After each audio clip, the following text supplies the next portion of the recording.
How did a tiny piece of plastic become one of the biggest playground obsessions of the late 1990s and then almost completely disappear?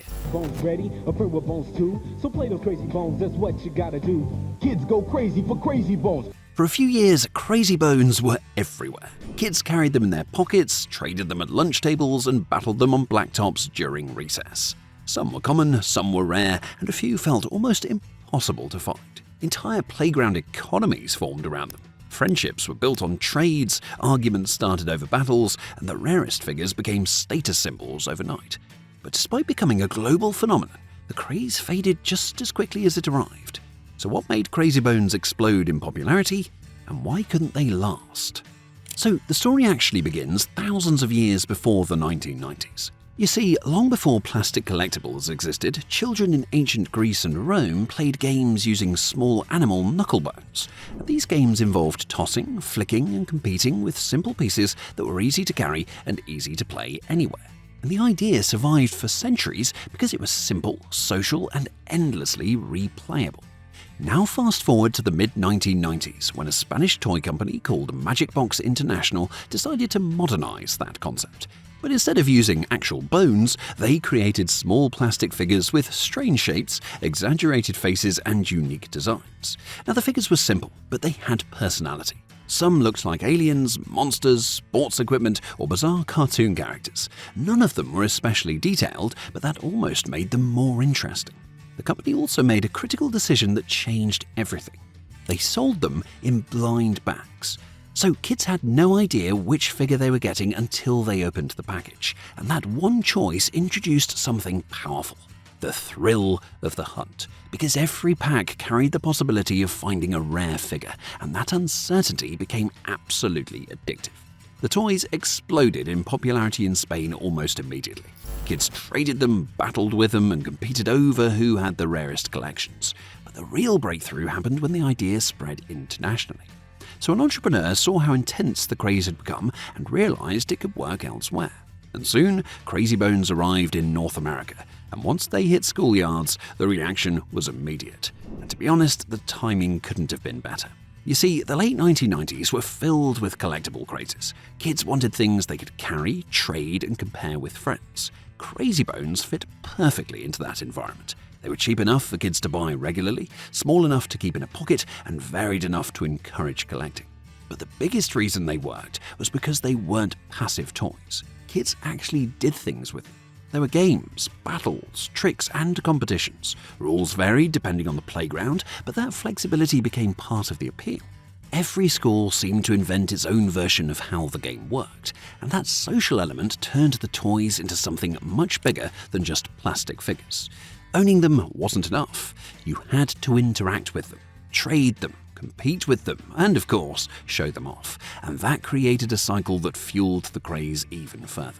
So, by 1999, Crazy Bones had become a full-scale phenomenon. Stores struggled to keep them stocked. Kids lined up for new releases. Rare figures became incredibly valuable in playground trades, and entire collections were treated like a treasure trove.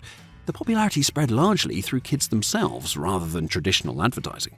Because the toys didn't need massive commercials or expensive campaigns. The marketing happened naturally every time someone opened a new pack at school.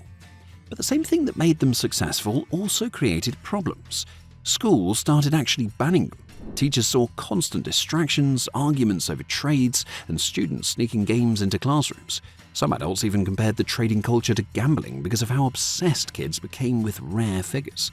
But instead of killing the craze, the bans made the toys even more appealing. Suddenly, Crazy Bones weren't just collectibles, they were contraband. And for kids, of course, that made them even cooler. So, for a while, it seemed unstoppable. But behind the scenes, major problems were beginning to build. And one of the biggest issues was oversaturation. You see, the company released new series constantly, each introducing more characters, more variations, and more rare figures. And at first, this kept the excitement alive, but eventually the sheer number of figures became just overwhelming. There were too many to keep up with, too many to collect. And once collecting starts feeling impossible, well, the excitement can quickly turn into exhaustion. And at the same time, something else was becoming obvious. Unlike other major franchises, Crazy Bones didn't really have a world behind them.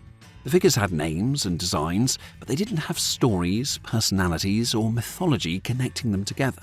Competitors during that era were building entire universes around their products through cartoons, games, and ongoing narratives.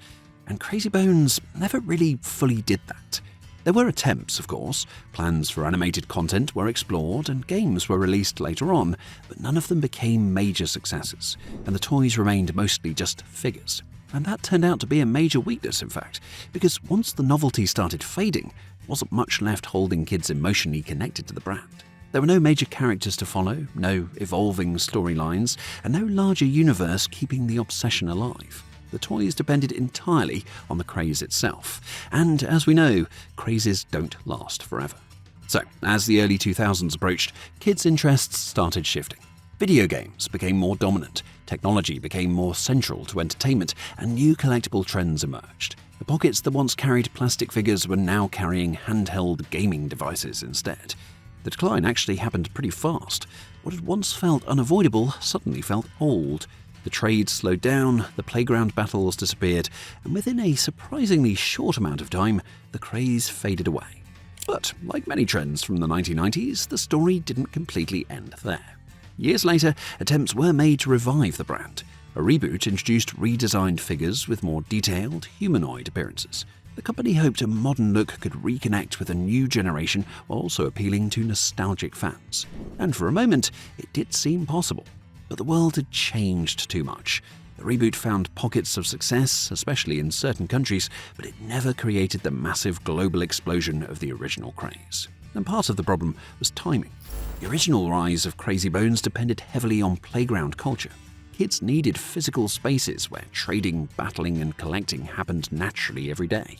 As entertainment became more digital, recreating that environment just became a bit harder. And at the same time, the newer versions lost some of the simplicity that made the originals work. The old figures felt a bit strange, a bit weird, and a bit unpredictable. The updated designs felt more polished, but also less unique. Over time, production slowed, distribution became inconsistent, and eventually the brand just faded again. But despite that, Crazy Bones never completely disappeared from memory. For the kids who grew up with them, the nostalgia remained strong.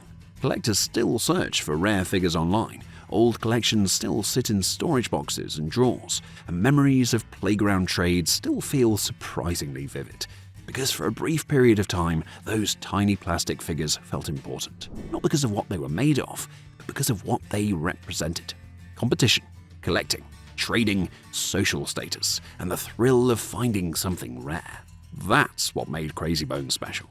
So what caused the rise and fall of Crazy Bones?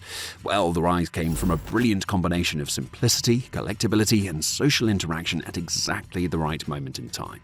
The toys were cheap, they were portable, and they were perfectly designed for playground culture. But the fall came from oversaturation, a lack of deeper storytelling, and a world that moved toward new forms of entertainment faster than the brand could adapt. But the legacy still remains, because even now, people remember the feeling of opening a fresh pack, hoping to find something rare inside. And sometimes, that feeling matters more than the toy itself.